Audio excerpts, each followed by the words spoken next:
ओम शांति। आज प्यारे मीठे बाबा की मुरली मंथन की डेट है 25 अप्रैल 2022।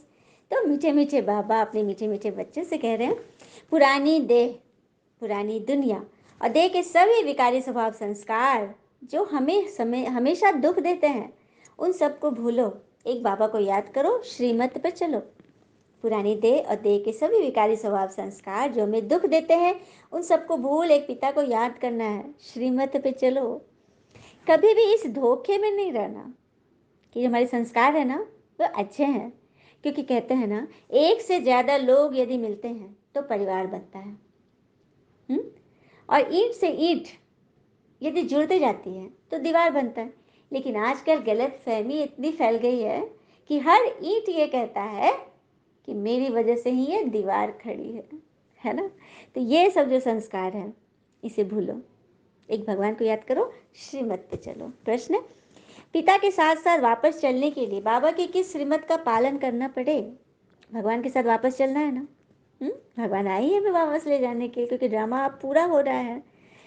तो श्रीमत पे चलने के लिए बाबा कहते हैं, बच्चे पवित्र बनो, ज्ञान की पूरी धारणा कर अपनी कर्मातीत अवस्था बनाओ, तब साथ साथ वापस चल सकेंगे। कर्मातीत नहीं बने तो बीच में रुक कर सजाएं खानी पड़ेगी। क़यामत के समय कई आत्माएं शरीर छोड़ भटकती हैं, साथ में जाने के बजाय यहाँ ही पहले सजा भोग हिसाब चुकतू करती है। लेकिन पिता की श्रीमत है, बच्चे सिर पर जो पापों का बोझा है, पुराने हिसाब किताब है, सब योग बल से भस्म करो। सुना बाबा की क्या श्रीमत है? बच्चे पवित्र बनो, ज्ञान की पूरी धारणा कर कर्मातीत बनो। कर्मातीत अर्थात कर्म करो और उसके प्रभाव से परे हो जाओ, तभी वापस चल पड़ेंगे, नहीं तो फिर सजाएं खानी पड़ेगी, बीच में रुकना पड़ेगा ना धर्मराजपुरी में। इसलिए बाबा कहते हैं, पुराने सारे हिसाब किताब सब इस योग बल से भस्म करो। गीत आज की मुरली का, ओ दूर के मुसाफिर हमको भी साथ ले ले रे, हमको भी साथ ले रे, हम रह गए अकेले। ओ दूर के मुसाफिर। ओम शांति। तो दूर के मुसाफिर कौन है? सबसे दूर से तो हमारे भगवान आते हैं ना, शिव बाबा। उनसे आत्माएं कह रही कि ओ बाबा, ओ दूर के मुसाफिर आए हो तो हम सबको साथ ले जाओ। तो बाबा कहाँ बोल रहे हैं हम साथ नहीं ले जाएंगे? बाबा तो कह रहे मुझे सबको साथ ले जाना, लेकिन श्रीमत पे चलो, ताकि सजा न खानी पड़े। अभी तुम ब्राह्मणों की बुद्धि से सर्वव्यापी का ज्ञान तो निकल गया है। यह तो अच्छी रीति समझाया जाता है ना कि परमपिता परमात्मा प्रजापिता ब्रह्मा द्वारा नहीं रचना रचते, वे ठहरे रचयिता, जिसको परमात्मा कहते हैं, भगवान। यह भी बच्चे जानते हैं कि वह आते हैं, आकर बच्चों को अपना बनाते हैं, माया से लिबरेट करते हैं। पुरानी देह सहित जो भी मित्र संबंधी आदि है, विकारी स्वभाव संस्कार जो हमें दुख देते हैं, उन सबसे भूलना है। जैसे कोई बूढ़ा होता है तो उनको मित्र संबंधी आदि कहते हैं ना, राम राम जपो। अब ये झूठी बातें छोड़ो, मोह माया छोड़ो, कहते हैं ना। तो न खुद जानते हैं, न उनकी बुद्धि में परमात्मा की याद ठहरती है। समझते हैं परमात्मा तो सर्वव्यापी है। एक तरफ गाते हैं, दूर के मुसाफिर आत्माएं दूर से आकर शरीर धारण कर अपना अपना पाठ बजाती। यह सब बातें मनुष्यों के लिए ही समझाई जाती है। मनुष्य शिव का मंदिर तो बनाते हैं, पूजा भी करते हैं, फिर भी यहाँ वहाँ ढूंढते रहते हैं। कहते हैं हमारे तुम्हारे सब में व्यापक है। उनको ऑर्फन कहा जाता है, धनी को न जानने वाले। मतलब अपने धनी धोनी को न जाने, माता पिता को न जाने तो क्या बन गए? ऑर्फन ही है ना, अनाथ है ना। वही तो बाबा कह रहे हैं। याद करते हैं हे भगवान, परंतु जानते कुछ नहीं। हाथ जोड़ते हैं, समझते वह निराकार है। हमारी आत्मा भी निराकार है, सब मालूम है। यह आत्मा का शरीर है, परंतु आत्मा को कोई जानते ही नहीं। कहते भी है भ्रिकुटी के बीच चमकता है अजब सितारा। अगर स्टार है तो फिर इतना बड़ा लिंग क्यों बनाते हैं, शिवलिंग? आत्मा में ही 84 जन्मों का पाठ है, यह भी नहीं जानते। इधर उधर ढूंढते, धक्का खाते रहते, सबको भगवान कह देते हैं।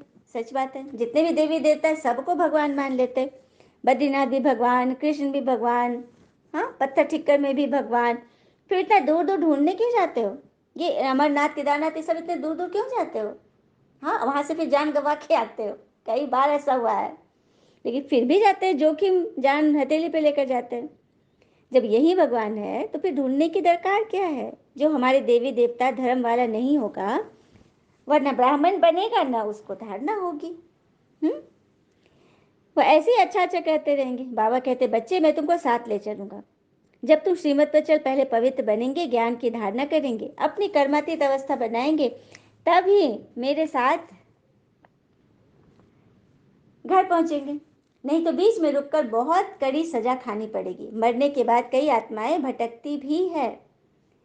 जब तक शरीर मिले तब तक भटकती भी सजा भोगेगी। ये बात तो सच है। अब किसी ने कम एज में ही सुसाइड कर लिया, 25 एज में कर लिया, उसकी आयु थी 60 वर्ष, तो बाकी के जो साल बच जाएंगे उस आत्मा के, उसी के बाद ना उसको शरीर मिलेगा ना। तो तब तक इस पीरियड में वो तो भटकेगी ना। तो इसीलिए जीव घात नहीं, कोई भी गलत काम नहीं। ऐसे ऐसे आत्मा भटकती है। फिर बाबा कह रहे हैं यहाँ बहुत गंदगी हो जाएगी, मतलब इतनी सारी आत्माएं भटकी, अकाले मृत्यु में तो सारी आत्माएं भटकेगी ना। तो क़यामत का समय यही है, पापों का बोझा बहुत सिर पर है, सबके हिसाब किताब तो चुप करना ही है। कोई बच्चे तो अभी तक भी योग को समझते ही नहीं है, 1 मिनट भी बाबा को याद ही नहीं करते। तुम बच्चों को घड़ी घड़ी कहा जाता है बाबा को याद करो, क्योंकि सिर पर बोझा बहुत है। मनुष्य कहते हैं परमात्मा सर्वव्यापी, फिर भी तीर्थों की तरफ कितना भटकते हैं। समझते हैं यह सब कर्मकांड आदि करने से हमको परमात्मा से मिलने का रास्ता मिलेगा। बाबा कहते हैं पति भ्रष्टाचारी तो मेरे पास पहुंच ही नहीं सकते। कहते हैं फलाना पार निर्वाण गया, परंतु वह गपोड़े मारते हैं, जाता कोई भी नहीं है। अभी तुम जानते हो भक्ति मार्ग में कितने धक्के खाते हैं। यह सब शास्त्र आदि पढ़ते पढ़ते मनुष्यों को गिरना ही है। बाबा चढ़ाते हैं, रावण गिराते हैं। अब बाबा समझाते हैं तुम मेरे मत पर चल, पवित्र बनेंगे तो अच्छी तरह पढ़ेंगे तो स्वर्ग भी चलेंगे, नहीं तो यहाँ इतना उच्च पद तो पा नहीं सकेंगे। प्रदर्शनी की कितनी सर्विस चलती है, अब ये सर्विस बढ़ती जाएगी, गांव गांव में जाएंगे। यह है नई इन्वेंशन, नई नई पॉइंट्स निकलती रहती है। जब तक जीना है तब तक सीखना ही है, तुम्हारे एम ऑब्जेक्ट है ही भविष्य के लिए। एक यह शरीर छोड़ेंगे तुम जाकर प्रिंस प्रिंसेस बनेंगे, स्वर्ग माना स्वर्ग, वहां नरक का नाम निशान भी नहीं है। धरती भी उथल पुथल कर नहीं बन जाती, यह मकान आदि सब खत्म हो जाते हैं। कहते हैं सोने की द्वारिका नीचे चली गई, नीचे कोई जाती नहीं है, यह तो चक्र चलता है। यह तीर्थ यात्रा आदि सब भक्ति मार्ग है। भक्ति है रात, जब जब भक्ति की रात पूरी होती है तो ब्रह्मा आते हैं दिन करने के लिए। ब्रह्मा का दिन होता है ना, द्वापर कलयुग से, द्वापर कलयुग भक्ति की रात और सत्युग त्रेता ब्रह्मा का दिन। हाँ, तुम बच्चों में भी नंबरवार है, सब तो एक जैसा पढ़ न सके, भिन्न भिन्न दर्जे हैं। प्रदर्शनी में भी देखो कितने आते हैं। सही बात है, स्कूल में सभी एक जैसे तो बुद्धि के नहीं होते ना, एक जैसे क्रीम बच्चे तो नहीं होते। 5-7 हजार रोज आते हैं, प्रदर्शनी में भी 5-7 हजार आते हैं। फिर निकलते कितने हैं, कोटों में कोई, कोई में भी कोई। लिखते हैं बाबा 3-4 निकले हैं जो रोज आते हैं, कोई 7 रोज का कोर्स भी उठाते हैं फिर आते नहीं है, कोर्स भी उठाते फिर भी नहीं आते। तो जो देवी देवता धर्म के होंगे वही यहाँ ठहरेंगे। साधारण गरीब ही निकलते हैं, साहूकार तो मुश्किल ही ठहरते हैं, बहुत मेहनत करनी पड़ती है। चिट्ठी भी लिखते हैं, ब्लड से भी लिख कर देते हैं, फिर तक चलते चलते माया खा जाती है, युद्ध चलती है तो रावण जीत लेता है। बाकी जो थोड़ा कुछ सुनते हैं वह प्रजा में चले जाते हैं। बाबा तो समझाते रहते हैं श्रीमत पर चलना है। जैसे मम्मा बाबा और अन्य बच्चे पुरुषार्थ कर रहे हैं, महारथियों के नाम तो लिए जाते हैं ना। पांडव सेना में कौन कौन है उनका भी नाम बाला है, तो कौरव सेना का भी मुख्य का नाम बाला है। यूरोपवासी यादवों के भी नाम है, अखबार में भी नामी ग्रामी उनका नाम डालते हैं। उन सब की परमपिता परमात्मा के साथ विपरीत बुद्धि है। परमात्मा को जाने तब तो प्रीत रखे, यहाँ भी बच्चे प्रीत रख नहीं सकते, बड़ी घड़ी घड़ी भूल जाते हैं, फिर पद भ्रष्ट हो जाता है। तो जितना बाबा को याद करेंगे उतने विकर्ण विनाश होंगे और पद भी ऊंचा मिलेगा। दूसरों को भी आप समान बनाना है ना, तो रहमदिल बनना, और अंधों को भी, अंधों की भी लाठी बनना है। जैसे कोई अंधे, कोई काने, कोई झुंझार होते हैं ना, यहाँ भी बच्चे नंबरवार हैं। ऐसे फिर साधारण प्रजा में नौकर चाकर जाकर बनेंगे, आगे चलकर तुम सब साक्षात्कार करेंगे।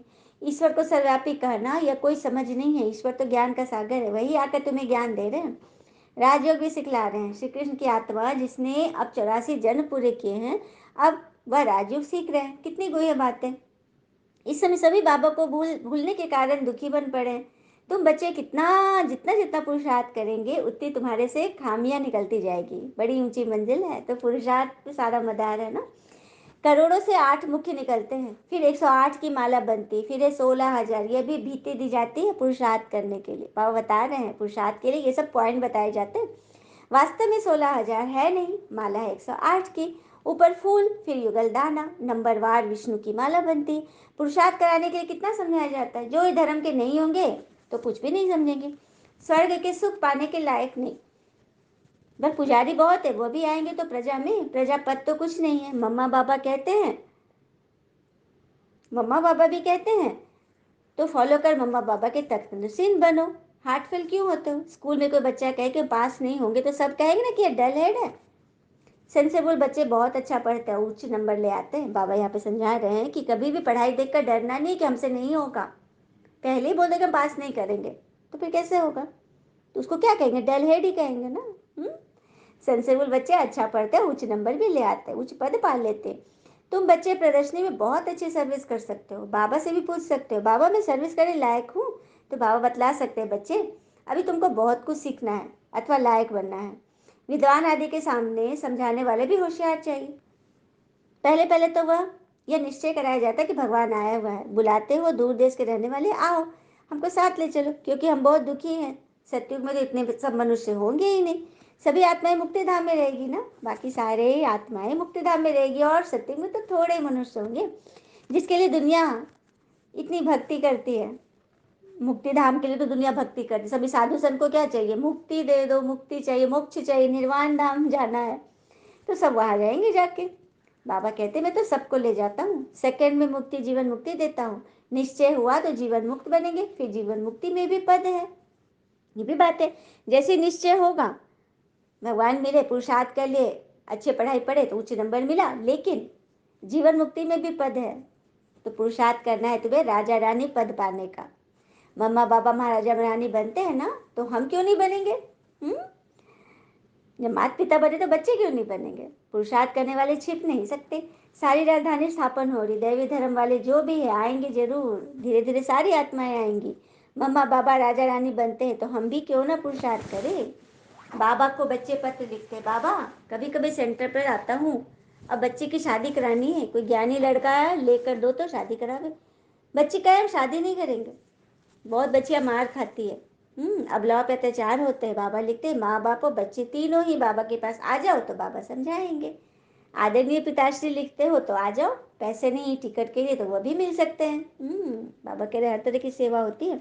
सम्मुख आने से श्रीमत मिलेगी, कुमारी का घात तो नहीं करना है ना, नहीं तो पाप आत्मा बन पड़ेंगे।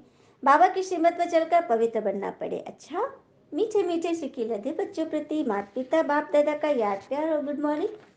रूहानी बाबा की रूहानी बच्चों को नमस्ते। धारणा के लिए मुख्य सार, पहले पॉइंट, जीवन मुक्त पद पाने के लिए पुरुषार्थ करना है। जैसे माँ बाप महाराजा महारानी बनते मम्मा बाबा, ऐसे फॉलो कर तख्त नशीन बनना है। सेंसेबल बन, पढ़ाई अच्छी रीति पढ़नी है।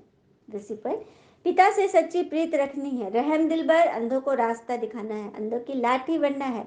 पिता से सम्मुख श्रीमत ले, पाप आत्मा बनने से बचना और बचाना है। भगवान के सम्मुख आए हैं तो श्रीमत लेकर अच्छी रीति पढ़ना है।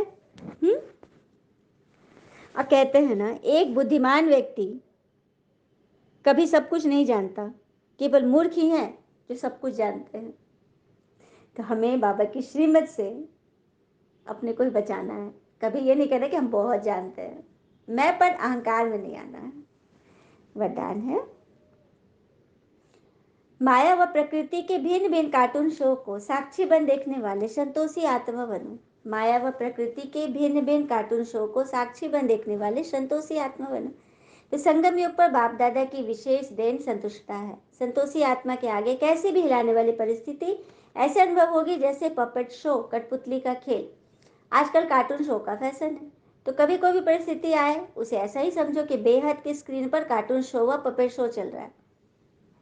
माया व प्रकृति का यह शो है, जिसको साक्षी स्थिति में देखो। जैसे कार्टून शो देखते हो, ड्रामा देखते हो, क्या समझते हो? पता है ना कि ये तो ड्रामा चल रहा है। उसी तरह से शो समझकर चलो तो सदा खुश रहोगे। अपनी शान में रहते हुए संतुष्टता के स्वरूप को देखते रहो, तब कहेंगे संतोषी आत्मा। स्लोगन, किसी प्रकार के डिफेक्ट से परे रहना ही परफेक्ट बनना है। किसी प्रकार के डिफेक्ट, आपके अंदर कोई डिफेक्ट ना हो, किसी बात की नहीं, क्यों क्या कैसे ऐसे वैसे कुछ नहीं। और यदि स्वयं का मान चाहते हो तो औरों को भी मान दो। कहते हैं ना, अगर जीभ मिली है हाँ सुनाने के लिए, तो कान भी मिली है सुनने के लिए, है ना। हमेशा यह ध्यान रखो। तो परफेक्ट बनना है तो इन सब डिफेक्ट को छोड़ देना होगा। मातेश्वरी जी के अनमोल महावाक्य हैं। परमात्मा का सच्चा बच्चा बनते कोई संशय नहीं आना चाहिए। जब भगवान का बन गए तो अब कोई संशय नहीं। तो भगवानुवाच, भगवान कह रहे बच्चों से कि मैं इस सृष्टि पर उतरा हुआ हूँ, तो मेरा हाथ थामना चाहिए ना। जो पक्का सच्चा बच्चा है वही भगवान का हाथ थाम सकता है। इस भगवान के हाथ को कभी मत छोड़ना। अगर छोड़ेंगे तो फिर निधन का बन कहाँ जाएंगे, अनाथ बन जाएंगे ना। भगवान ने हाथ पकड़ लिया है, फिर सूक्ष्म ये संकल्प नहीं कि मैं छोड़ दूँ, ये संशय नहीं आना चाहिए। पता नहीं हम पार करेंगे या नहीं, ये भी नहीं। जो पिता को नहीं पहचानते हैं वही ऐसा कहते हैं। लेकिन आप बच्चे जो भगवान को पहचान, जो निश्चय से चल रहे हो, तो जितना प्रभु बलवान है तो माया भी उतनी बलवानी दिखाएगी। परंतु अपने को तो पक्का निश्चय है ना, कि आखिरी जीत तो हमारी है। श्वासों श्वास इस विश्वास में स्थित होना है। माया को अपनी बलवानी दिखलाने दो, वो प्रभु के आगे अपनी कमजोरी नहीं दिखाएगी। बस एक बारी भी कमजोर बना तो खलास हुए। तो आप प्रभु के साथ हैं, भगवान के साथ हैं, तो कमजोरी नहीं दिखाना, आप बलवान हो। मायापति का हाथ मत छोड़ा, वो माया के पति है ना, माया के भी मालिक है। तो उनका हाथ कभी मत छोड़ना। हाथ पूरा पकड़ा है तो मानो पूरी विजय है।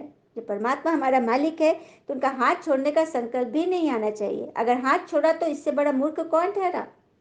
बाबा कहते जब मैं खुद समर्थ हूँ तो मेरे साथ होते हुए तुम भी समर्थ बन जाएंगे। समझा बच्चे। और ये भी कहते हैं ना कि तू उसके सामने झुक, वो तेरे सामने दुनिया झुका देगा। जय शिव बाबा। ओम शांति। शुक्र मीठे बाबा, वो बाबा के प्यारे प्यारे बच्चे। All is well always. ओम शांति।